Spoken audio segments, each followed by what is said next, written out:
Coddle. Something else that I just started thinking about, right?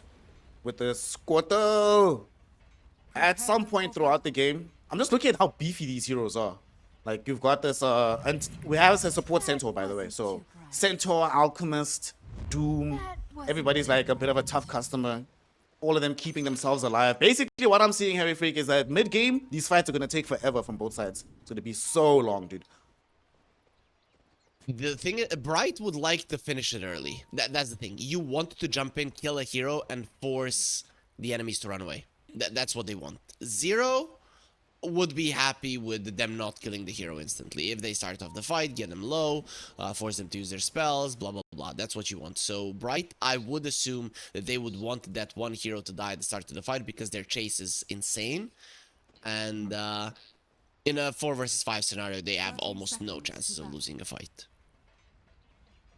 All I'm going to say, bro, is that I'm looking at you, Red Panda. My G, we need that Spirit Vessel, bro. You don't have that Spirit Vessel. Imagine some Illuminate heal onto all of these tanky boys. No, no, no, no, no. Rush that item. Get the healing out of the way. And they don't have the Doom, unfortunately. That would have been nice, you know? Just get some easy automatic heal disable, but gonna have to do it the hard way from Red Panda. The battle begins. But do you maybe buy it on the Kunkka? I'm thinking about it. You usually don't. You're just gonna go like Blade Mail Aghanim Scepter anyways. But who knows? Who knows? It used to be a thing on a mid lane Kunkka. So maybe we see it back if they see it as all that important. Though overall, I think you can pressure the Alchemist a bit in the lane, which is important, slow him down that way, and then slightly ignore him in the early mid game. I think it's possible for Bright to do that.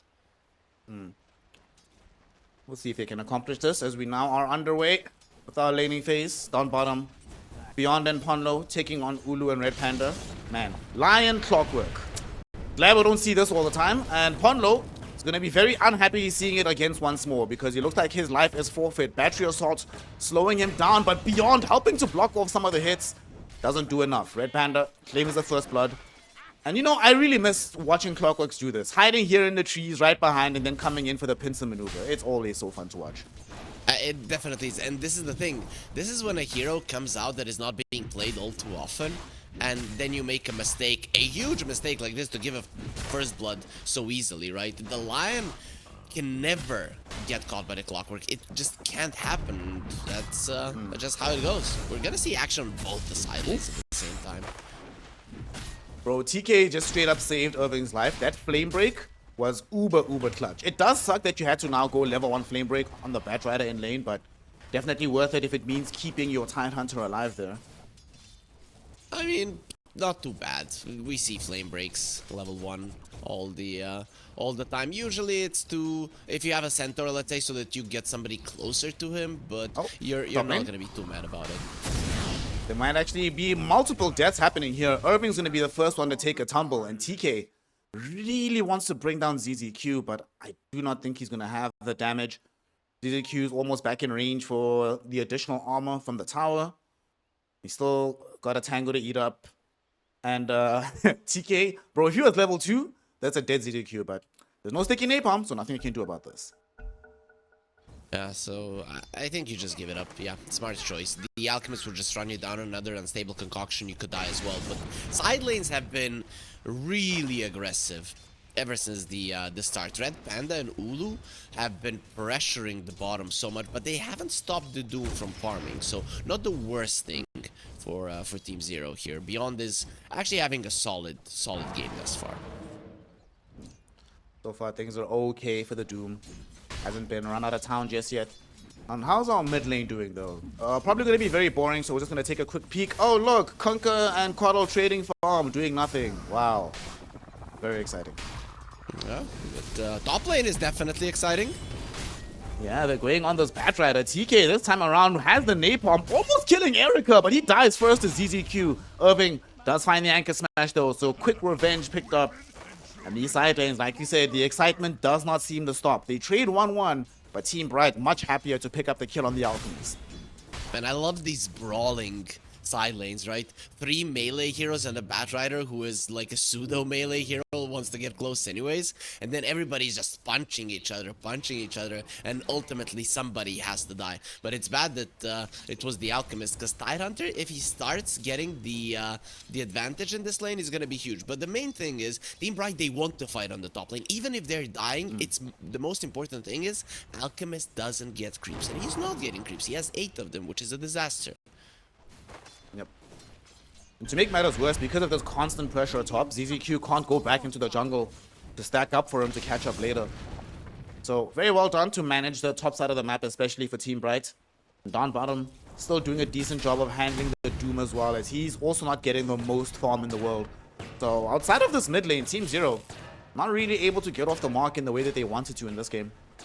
Yep, not looking too good. Red Panda again pressuring the Doom. Wasn't close to dying, had those thick charges, had the healing Lotus, but you are opening up a perfect lane for the lane. I remember when a minute ago I said the Doom is getting some farm. He is not getting any more farm, so it's becoming a problem for him. You know, you've alluded over the last 2 days so many times to how, you know, how much of Dota is about habits, right? What are you used to play against? How often you get to practice these particular matchups? Man, we keep forgetting just how strong Lina can be in the lane. Like, my goodness. I knew she was going to win the lane, but Red Panda and Ulu are putting on a clinic down bottom. Yep, she does a solid amount of damage, and then you have this clockwork that is catching the enemies off guard. That's just how it goes. So now if you're Team Zero, you're just thinking about your Coddle and him rotating. Bonlo is thinking about surviving, but well, that's not really gonna happen. Surviving. Pondo's thinking about TPing mid to refill the bottle, my friend. He is no chance There's for no him. bottle. There's no bottle. There's no bottle. There's no of the bottle. Coddle, It's Coddle, so yeah. usually It's it a would be Coddle. like, guys, I'm useful, and now he can't even do that.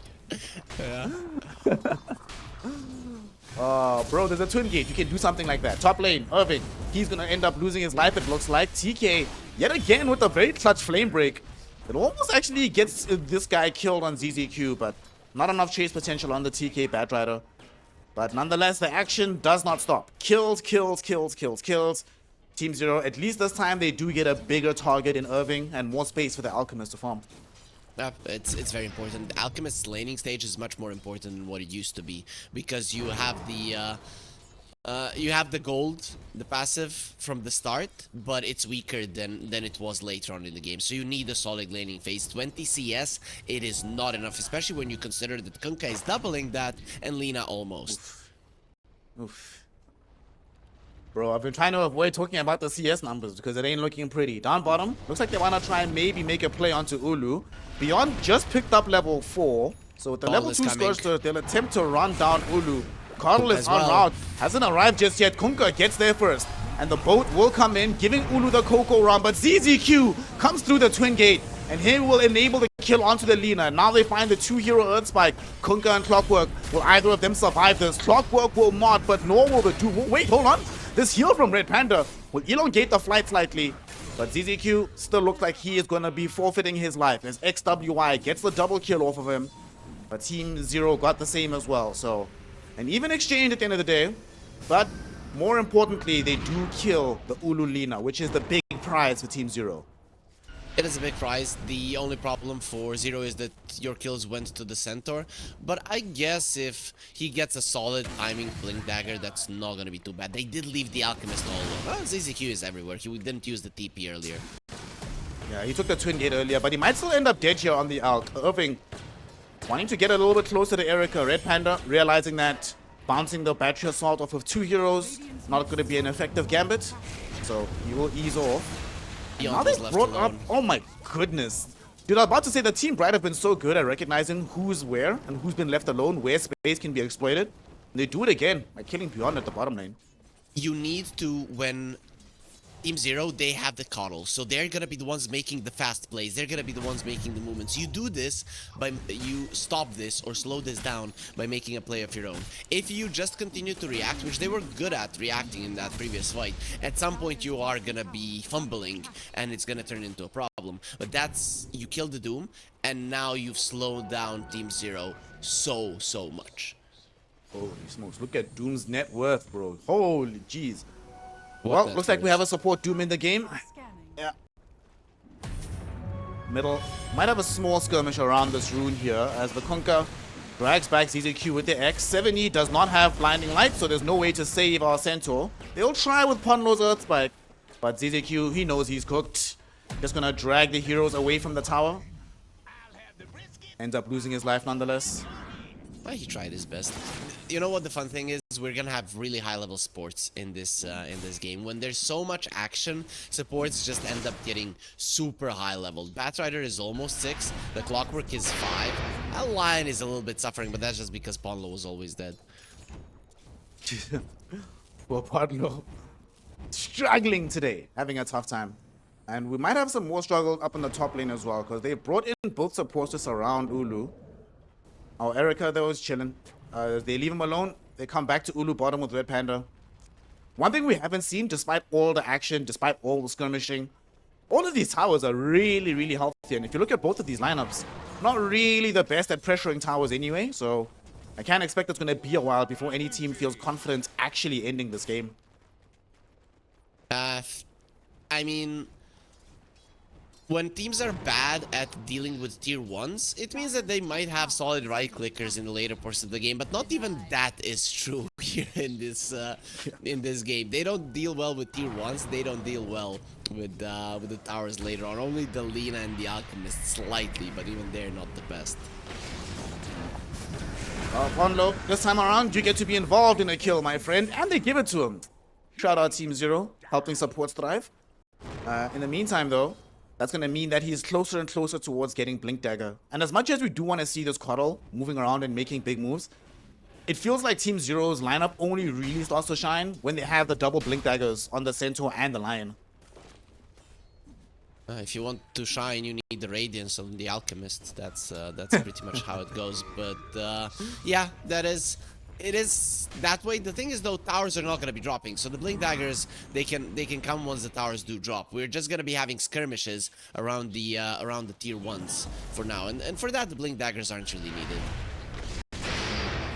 Ponlo will try and assist Beyond. He actually succeeds, keeping Beyond alive. Earth Spike onto TK, Hex onto Red Panda.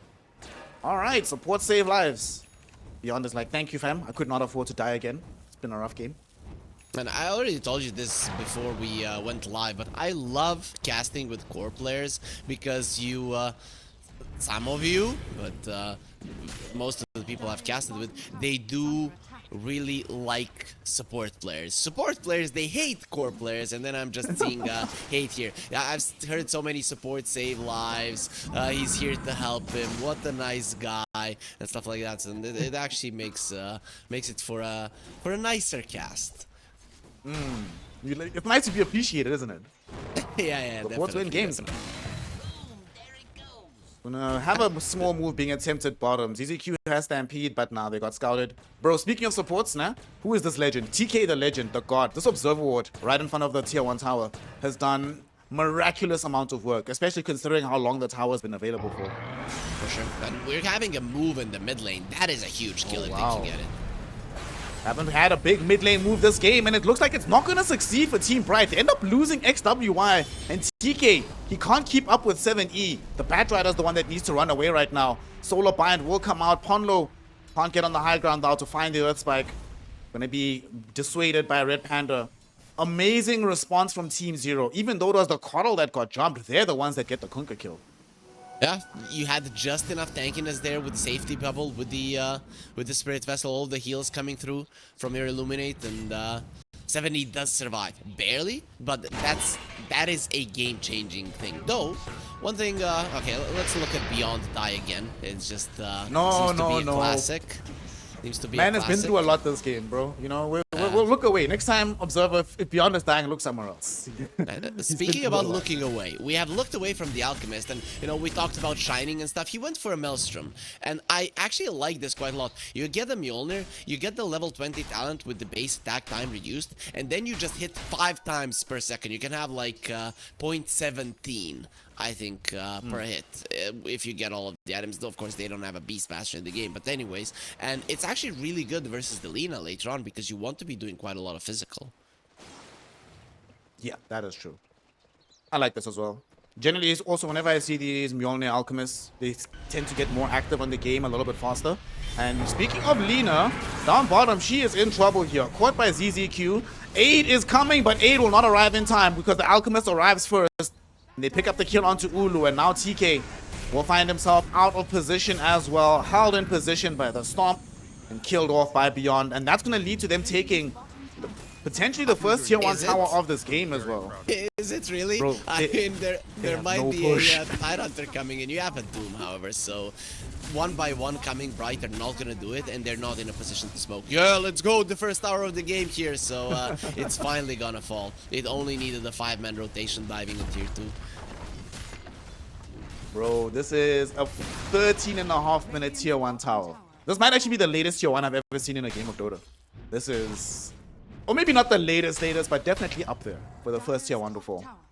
Yeah, doesn't happen too often. It's just how it goes, it seems, with Chinese teams. Like 10 years ago, it would be 0-0 in their score at 14 minutes into the game. Now they're like, yeah, we're gonna change that, but something will, there's something we will not do, and that's take the towers down. So it always has to be something. Oh, man. You're reminding me of, do you remember the super push meta from China? Like, yes. between 2014, 2015? Yes. That was good times, man. Exactly. That's the one. I think there I was seeing a game. High ground push is coming, and the kills are 0-0. It was an early high ground push, but still. And I think it was around the time of the TI4, TI5. Hook shot will miss from Red Panda. They're trying to go on to Ponlo. ZZQ was stalking Irving this entire time. And Ponlo will die. Perhaps a bit of an unnecessary death, given just how much information was available to him. But nonetheless, also not that big of a deal. It's not like Team Bright can do all that much from this position. They're not going to go push the tier 1 tower. So, unfortunately, Ponlo, your life means literally nothing this game, man. Feels bad. Yeah. Doesn't leave Irving all alone. And with them having the Doom, can he TP out? Yeah, he can. They blundered. Oh, no, they do. Okay, he did it. They got him. He's dead. Alchemist shows up as well. And Alchemist, he shows up and he will be able to help get a kill onto XWY, the Kunkka. He was trying to help, but all he's helping is the net worth of these Team Zero heroes. Team Bright lose 2 of their cores here on the bottom side of the map. It looked to me like the Doom used the Infernal Blade. I'm like, maybe he just threatened with it and then stopped midway. I'm not sure, but that was super weird. I was like, okay, the Tidehunter is out, you made a mistake. And you know, this is pretty weird. Kunkka coming in to avenge the Tidehunter. And that's probably why he died as well, right? Because it just didn't feel too good. Actually, maybe this is how, in lore, this is how their beef started. They used to be on the same side, but Kunkka just keeps dying every time he comes to try to save you.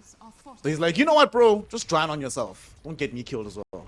I'm gonna say yes, but for all the people who have read the lore, they know it's not that way. But doesn't matter. We're gonna go with it. Sounds better. You're here for the Dota2 remix today, y'all. Don't worry about it. As a tier 1 tower top lane will fall. Ponlo, bro, Ponlo, you cannot afford to die. He is so close to this blink dagger, 400 gold away. Just stay alive, my friend. Don't die. Get this blink. And then Team Zero will really be online at that point. And Paulo here is like, what did you say? I cannot afford to die. You think I'm poor? And then just runs into his death. Yeah, he should be pretty safe here. The problem is he's missing the creeps. Come on, Paulo, finger him. Ooh. Finger. The observer ward catches Ulu top. Whose ward is this? Whose ward is this on the left? All right, Ponlo. He might not get the kill, but he's baiting with his body. And they take the bait, Harry. They jump on him. Little do they know that that jump is going to get them both killed. All right. Observer, look to our left. There's an observer ward placed by Ponlo there, which allowed them to scout that movement. Ponlo places his body to force them to make the jump, and his team is there to respond. Amazing play from Team Zero. And Team Bright will be very saddened by that, because that was not that far away from BKB. Just needs the recipe for Ulu. Paulo did everything right there. It was all set up by him, and this is it. You get the idea that the Lion is this creep that is just gonna be dying. No, you're still playing versus professional players. They are at some point gonna punish you. Bottom lane, I feel like I've seen this story before. Erica coming through the twin gates, a Doom onto Tidehunter, and a Kunkka showing up. But this time, Kunkka's like, you're on your own, buddy. I don't want to be involved in this ending. It sucked the last time. Yeah, you have that one friend that is always starting fights, and it's okay to get a black eye once or twice, but you're overdoing it, my friend. Red Panda will end up taking a tumble. Does fam. They're now they're doing really well on Zero. Like this is the type of game that they wanted. They're keeping the Lina at bay. They're putting themselves in a position where the Tide Hunter doesn't want to use the Ravage. I'm actually surprised that Team Bright didn't get the blink on this Tide Hunter. I guess that's the problem. That the Tide is super low net worth. He bought a shard. Okay, so that for me is like a huge blunder because they cannot play because of this shard and him not having a blink dagger. They cannot play, and that's why he has been dying on the bottom lane twice. I mean, I can understand conceptually why you want shot in this game. Dead in the Water is amazing against Stampede, amazing against Coddle, but like you say, Link Dagger, just so much more important for Irving. Now he's gonna be trying to farm it up, 600 gold away. And he keeps dying here bottom because he kind of has to, right? Like, they can't play this game without that item. Not much space, because Kunkka and Lina need so many resources to be effective. Times are tough, man. It also shows in the net worth charts, because for the first time, Doom has actually overtaken Irving. He's now dropped into the bottom 5 net worth in the game. And the thing is, you're gonna get that Blink Dagger in the Torrent Storm at the time when the Alchemist has a BKB. It's all working out for Team Zero. We'll also find Red Panda, the Alchemist in question. We'll find a quick kill onto the Clockwork in the trees. And they bite back, because there's a big skirmish happening in this mid lane. They are looking to maybe at least kill ZZQ already throughout the Stampede.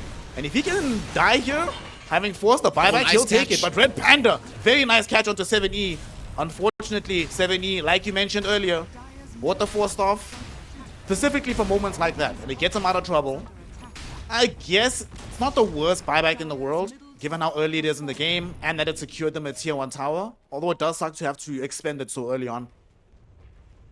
And we got to see just what the Dead in the Water does versus the Stampede, right? You don't move. Usually you would look at this center and you would think, that is a strong horse. He should be able to pull an anchor. Well, not really. Doesn't seem to work that way. Irving? No. Is he's buying a Lotus Orb? No, please. Come on, please. Do the right thing, Irving. He's gonna buy the... Let's see. Alright, I hope he really buys Lotus Orb. I wanna hear Harry's reaction. Do the right thing. Let's see. He's sending the courier to the secret shop. He's doing it. Come on. Yeah, he's buying the Lotus Orb. Okay. Are you actually okay delaying this game with the tankiness, right? I just don't know. When you put yourself in a position when it's hard to force out a team fight, you can get pickups, but when it's hard to force out a team fight, it usually turns out badly. But they have their mid lane tower still, I guess. No, I just don't like it because the enemies are gonna not feel under threat and they're just gonna hunt somebody else.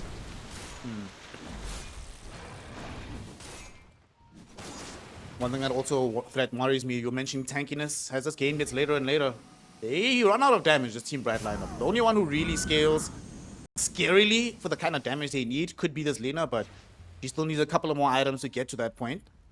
But the team will try and make some plays on their own initiative as they smoke up. TK has Blink, Red Panda has Ultimate. Unfortunately, what they do not have is Vision, as all the potential targets from Team Zero are just not here. They're busy taking a Tormentor. They're playing on the Ancients. Definitely not going to get caught out by this rotation. They're fine. You have a Clockwork, I guess, so it's not impossible to get some solid vision. But I'm not liking that they're not making a move through the mid lane. It would have been easier to go through the mid lane, place a ward on the triangle high ground there. That's the area you could go for. Because you got the mid lane tower, that's where your advantage lies. But now, with the Roche being targeted, they got scanned out. This could end up badly. They're not really in position on Team Zero to contest this properly. Yeah, they're not coming. The heroes aren't stacked up properly. Honro's not even at the Twin Gate. Yeah, this is going to be a free Aegis. It's about to be finished. I mean, they're coming out to the tier 1, but it's definitely too late. Tier 1 tower will give them the staging ground, but I don't think they want to take this fight. As the Aegis will go. They're not leaving. They're still going forward. Okay, Beyond did just pick up a Blink Dagger on his Doom. And they also have a Blink on Erica. Erica's going to lead the charge, going on to Red Panda first and foremost. They burst him down with the finger. That's going to be one kill. Irving right now, he needs to be able to cast the Ravage, but unfortunately for him, he can't do much in this fight as they get the Doom out and the full chain combination onto Kunkka, killing him off. Irving dies without doing anything in a fight yet again. And Ulu forced to just TP out. So they keep the Aegis, but doesn't seem like Team Zero care at all. They're still much stronger than them at this point. Irving just doesn't want to use the Ravage. I felt like when the Alchemist got stunned up by the Lina that maybe you could have Ravaged and tried to focus him down, but they probably felt like they didn't have enough damage, and that is the issue of Team Bright is they cannot choose their own fight. It's just what this not having the Blink Dagger on the Tidehunter gives you. You cannot choose where the fight will happen, who you're gonna initiate on, because you do not have that big AoE stun in a position that you would want. And I mean, Zero, they know about it. That's why they went for a fight. This is like Team Spirit style. You let the enemies get the Aegis, you ward around the area, and if they do not TP out, you're just gonna be finding a better initiation and winning. I mean, that's a good point, right? Because we did see in that last fight, at some point, Irving he sees Ulu to the north of him, he sees XWY to the south. Obviously, Ravage can't connect around both of them at the same time, so he ends up doing nothing. Game is hard, but he has another opportunity here because he's going to smoke up with the crew. The Lotus Orb is finished. It's flying out right now, and they're going to find ZZQ. Could be an easy kill onto the Centaur. But unfortunately, you know, every time they kill him, it must really sting to remember that that's the 5 position. So, doesn't really make that big of a difference to Team Zero whether he lives or dies right now. Okay, so the Alchemist is gonna have a Basher that is flying to him, and he's halfway to level 20. So once you get the base attack time reduce, for people that don't know, you reduce the base attack time, basically your attack speed is gonna mean more. That's just what it means, because at some point you get to a position where your base attack time doesn't allow you to attack any faster than you currently are. This, for the Alchemist, pretty much removes it, and then every single attack speed item you get is just gonna be increasing your attack speed substantially. I love those videos of, you know, like some Alchemist with AC, Moonshot, Mjolnir, where you literally can't even see his arm. It's like, totally fun to watch. It's like early time Dragon Ball. That's pretty much what it looks like. He's just, or you remember X Hero Siege from Warcraft? Yes. Yeah. I think that's probably the best way to describe it. That's actually perfect. Oh, you're bringing back some old memories, some easier days back in the times. Yeah, You know, I can see this you game has appreciate been it. This game's been 25 minutes. Doesn't it feel like it's been longer? For some reason, doesn't feel like it's only been 25. We have, I think I have aged during this game, so yeah, it has definitely been longer, and the time in Dota has stopped. But yeah, it's just because we have 30 kills there, so that's and even during those times when the kills weren't happening, a lot of action was happening. But you know what? For this Tidehunter, it feels longer because he hasn't used a single freaking Ravage. I think his R button might be broken. It's bugged. This actually, okay, let's make a bet. How many Ravages do you think he'll actually use in this game? I think he'll only use 1 before the game ends. No. He'll use 3. 3, okay. I say 1, you say 3, I like this. Irving, don't disappoint us, brother. You can't do 0, please. Imagine now we're here for a 70-minute game. He like uses 20 Ravages. We even stopped counting because we feel so bad about our crappy prediction. Like that would really be fun. Game does seem like it's stalling out a little bit right now. Team Zero. There's still a couple more items they want. They're actually going for a fight. Who are they jumping? They're jumping Ulu, and they get the stun onto Red Panda. Oh no. Perfect situation for Erica. Red Panda can't do anything because he doesn't have a buyback. TK at least tries to drag away ZZQ and the rest of the squad, so they kill off the Centaur. Ulu with his BKB is able to run away, but it's only a matter of time before they find him, they catch him, and they kill him. And Erica will find that double kill. Oh my goodness, that is the worst case scenario. To be stunned up double like that by Erica. Man, that's painful. He even had, I don't know if you noticed, it wasn't on camera, we were watching the other part of the fight, there was a 4-staff on the Lina, and she got herself to the low ground, right? Probably going for a pike. Yep. And yeah, at that point, you see that broken tree? That's the one she broke with the 4-staff. And even with that, even with him getting into a perfect position, basically, with the 4-staff, it's not enough to escape an Alchemist. Too fast, attacks too fast. Abyssal Blade wasn't even used, so this Lina wasn't close to survival. We've gotten to that point in the game where the danger level that the Alchemist represents to Lina is much higher than the inverse. She can't really show herself if the Alchemist is not accounted for in the middle of the fight. Team Zero get another tier 2. And now what's the play right now? Do we wait for the next Aegis? Do we even need an Aegis on the side of Team Zero to try and take control of the full map? Okay, so they have a ward in the triangle, and Bright are not going to be going there for sure. So the thing is, it's lucky for Bright that they do have a clockwork, so they're going to be able to see something, but this is smoke time. You need to get yourself out of the on the map and spook the enemies a bit so that you can get some area control back, and this is the perfect time to do it. Paulo is in such a good position. Okay, Red Panda just walks in. Seems like Zero weren't too hot about protecting that. Now when you see this, you could rotate towards the bottom part of the map. That's where you want to be anyways. That's where the Roche will be spawning. That's where the next tower is, and you're seeing already Paulo is making a circle. This is where we play. He's making a circle. ZZQ just picked up a gem so they can get more map control that way, but like you mentioned, Team Bright were able to take back control of their triangle, so they have space to farm.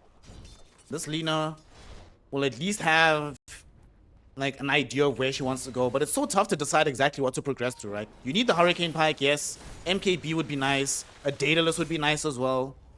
I think she officially has one more item syndrome this game, fam. Hate to see it. Whenever you say one more item syndrome, it's in situations when they really do need 3 more items. It's just on to the next item, I think would be a better way to put it. Nice hook shot.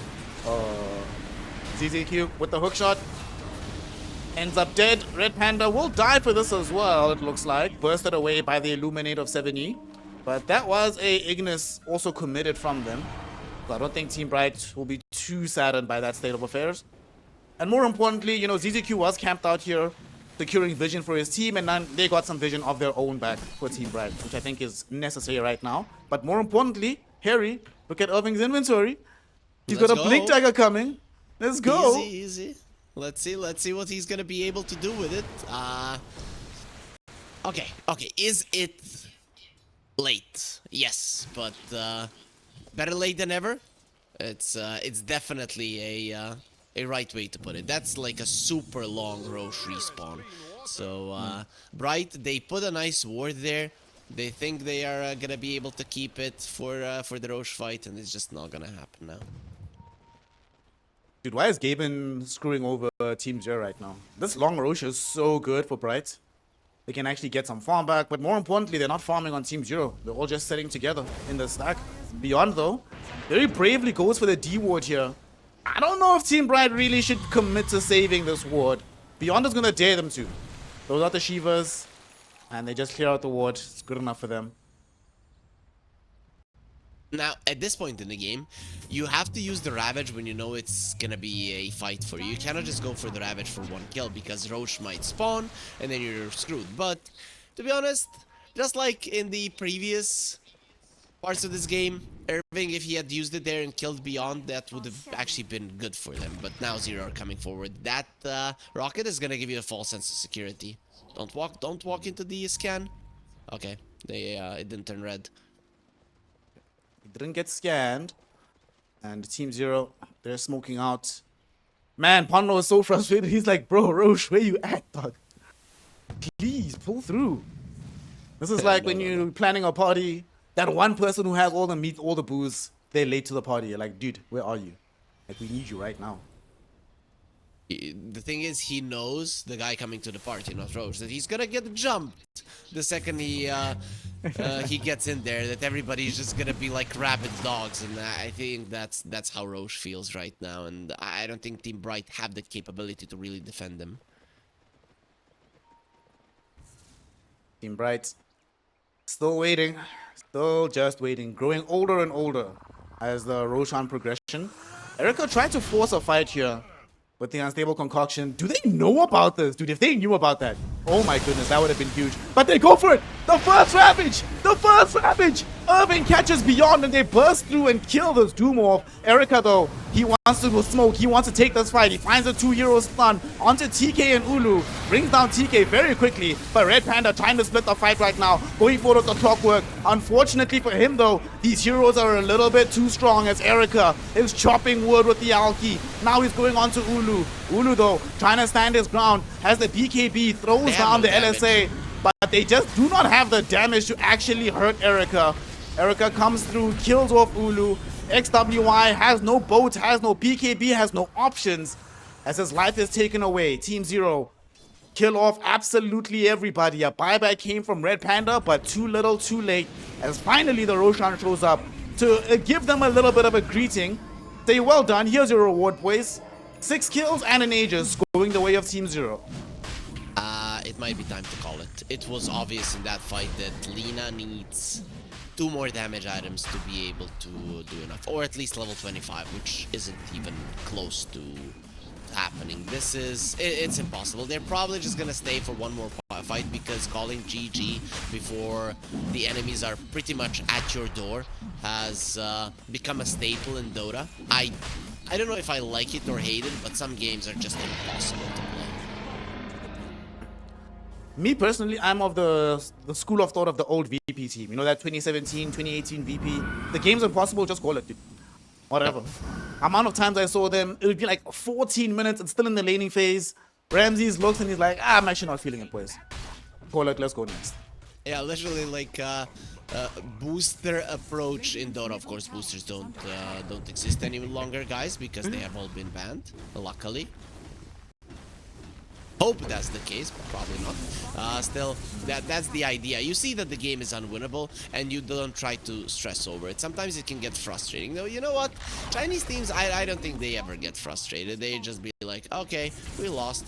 We lost because we did this, and that, and we're gonna be changing it in the next game. They're just of a different breed than the other region players. I will say, for me, the biggest thing that differentiates China as a region and makes it special, we'll talk about it in a second, because we might have a fight here. TK was searching for a potential target, and Red Panda actually had vision of Erica, but definitely doesn't want to make the jump. Will do it if he has to, but would certainly prefer to just stick back. But the thing I've often noticed in China is how different the games in a series will be. That like game 1 will be markedly different than game 2, which is markedly different from game 3. Different metas, different team crushing, different lane compositions. It's very fun to watch. Oh, you think so? They adjust faster. Is that did they read you? Okay, yeah. I think that is the case because in my mind, Chinese players are the most devoted. They study Dota the most, and it does open it. DK starting the fight. Okay, but unfortunately they don't have the damage. There's the second Ravage from Irving. Sadly, they already got the Stampede. BKB out on Erica, so he easily just gets out of trouble. In the meantime, though, Kunkka got caught lacking bottom by Beyond and Ponlo, as they're able to find the kill onto the Pirate Man. Okay, so 2 Ravages.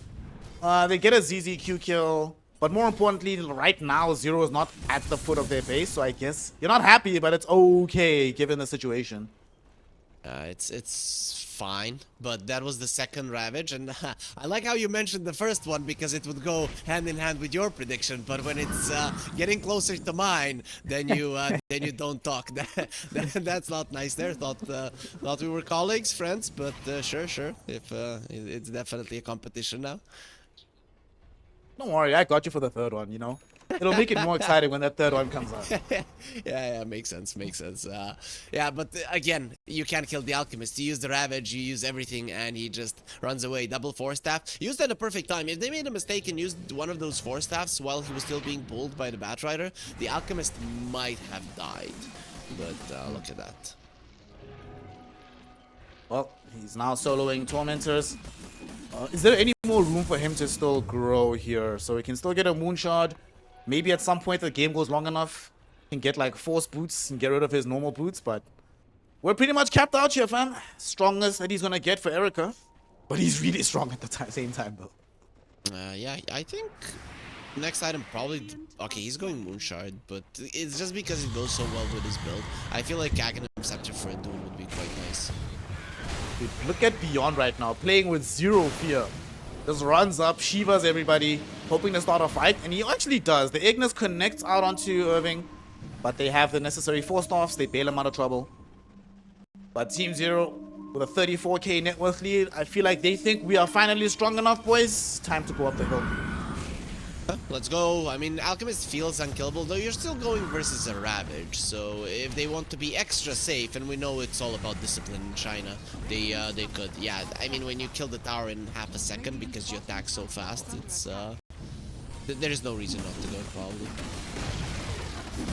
776 attack speed. Oh my god, look at that. Wow. TK though, will find the connection onto Erica. BKB came off first though. So Erica makes quick work of the Bat Rider. They do get the buyback out as they manage to take down the Rax and the stun. And caught onto the Alchemist. Alchemist dead. They didn't even need to use the Ravage for that one. So Irving still has Ravage number 3 ready to go. Will they even require it here? They get the jump out onto this Beyond Doom. Doom is going to end up dead here. Can he TP out to safety? He barely gets out, but no! X. The X is there. It's gonna drag him back. No, PKP duration is long enough. He is safe. But the fight's not over just yet, as they end up losing Red Panda. Dies to the Spirit Vessel damage. ZZQ finds the stun onto the 2 cores. They need to retreat now. And look at Ponlo doing work from the edge with the mana drain. TK, he's losing his life slowly but surely. But the Spirit Vessel does end. And Ponlo jumps up. He finds the stun out onto the Lina. But Ravage number 3 comes out from Irving. That allows them to kill Red Panda. But sadly, it cannot save Irving. Nor can it save Ulu. Both of them end up dead. The Rax will end up being taken. And despite a surprisingly impressive fight, I think the game is still over here, Harry. I felt it was over for quite some time, but it should finally be at the point where Team Bright wants to type those 2 same letters. No, this is the thing. You go to sleep.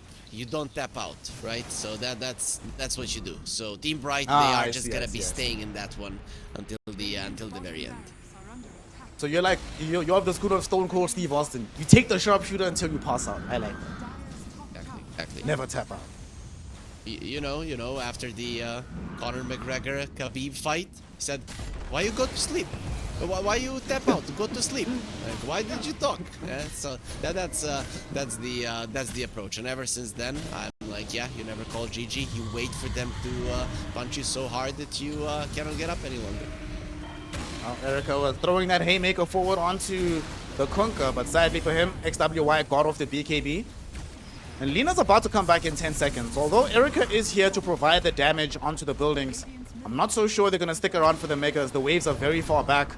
He's channeling the stun right now.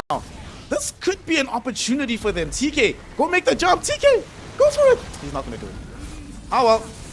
Looks like the game is about to end. We are going to finally have that jump from TK, but it does come a little bit too late. The boat will crash down onto Alchemist, but where is the follow-up damage? It's just not there. Lina got doomed, so she cannot contribute to this fight any longer. And Team Zero will be able to clean up these buildings. They got the final melee racks. They are looking for the full megas, but they don't even need them. As Ulu calls GG, Red Panda gets himself killed, and Team Zero will secure game number 1 here in the DreamLeague 23 qualifiers. They are making a statement in the opening series. Okay, at least Bright kind of forced them to